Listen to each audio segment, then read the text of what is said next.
Belə sual olunur ki, deyir, bəzi insanlar Ramazanda oruç tuturlar, amma vaxtlarını serial, televizora baxmaq və ya bununla, belə şeylərlə keçirirlər və Ramazanı belə tamamlayırlar. Onlara nə tövsiyə eləmək olar?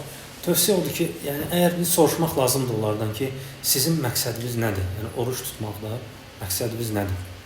Əgər məqsədiniz diyetadırsa, aydındır. Sadəcə ac qalmaq, yəni arıqlamaq, çək azaltmaqdırsa məqsəd, problemdir, o var sizin üçün var. Yəni onu əldə edəcəksiniz. Yox, əgər sizin məqsədiniz, yəni savab qazanmaqdırsa, onda savab belə qazanılmır. Yəni bu formada savab qazanılmır. Yəni mən oruç tutum, amma yəni oturum qəflət içərisində, televizora baxım, nə etsin baxım, orada musiqi səslənsin, yarısı ufaq qadın çıxsın ortalığa, kiminsə haqqına girilsin efirdə, kimsə kimisə söydü, kimsə qeybətini elədi, haqqına girdi, sən də oturmuşsun. Yəni bu ibadət əhlinin üslubu deyil, halı deyil. Məhz Ramazanda da oruç tutmağın məqsədi dediyimiz kimi ayədə Allah Taala buyurur ki, oruç sizə vacib edildi, hətta qorxasınız Allahdan. Allah qorxusu da belə olmur. Yəni oturub insan bütün günü boş-boş işlərlə məşğul olsun, televizorla, seriallarla, bununla Allahdan qorxusun yox. Allah qorxusu belə olmur. Bəli, siz oruç tuta bilərsiniz, sizin orucunuz oruc olaraq yazıldı.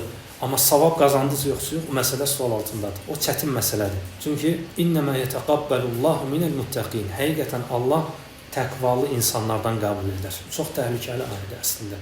Yəni insan qorxmalıdır. Yəni əməl edəndə bütün əməllərə aiddir, həm də oruca aiddir. Uca Rəbbimiz əməlləri yalnız Allahdan haqqı ilə qorxanlardan qəbul edər. Və Allahdan qorxan da nədir? Dediyimiz kimi, Uca Rəbbimizin əmrlərini yerinə yetirən və onun qadağalarından çəkinən. Həmçinin Peyğəmbərimizin əmr və qadağalarına riayət edən. Bu halda insan orucu əsas məqsəd yerinə yetəcək, yəni savab qazanacaq. Yox, əgər məqsədi savab deyilsə, bəli, bir fayda əldə edə bilməyəcək savab baxımından. Zaten Ramazanda da elə məqsəd odur ki, bir ay insan oruç tutur, bu abu-havada qalır və ibadət abu-havasında bu ayı tamamlayır. Quran oxumaqla və s. Biz əgər Peyğəmbərimizin həyatını oxusaq, o bizə göstərib Ramazan necə keçirilməlidir. Gecə və gündüz Quran oxumaqla, sədəqə verməklə, gecə taravih namazlarını qılmaqla, yəni müsəlmanların 1400 illik halı belə olur. Gündüzlərini oruc və Quranla keçirmək, gecələrini də taravih namazları, cəmaat şəklində qılınan gecə namazları, Quran oxumaq və s. digər ibadətlər. Yəni müsəlmanların qədimdən olan halı belə olur. Allah Taala'nın əmr etdiyi hal da budur. Peyğəmbərimizin, Allahın ona salavatı, salamı olsun, sallallahu aleyhi və səlləm. Onun da halı belə olur. O bizə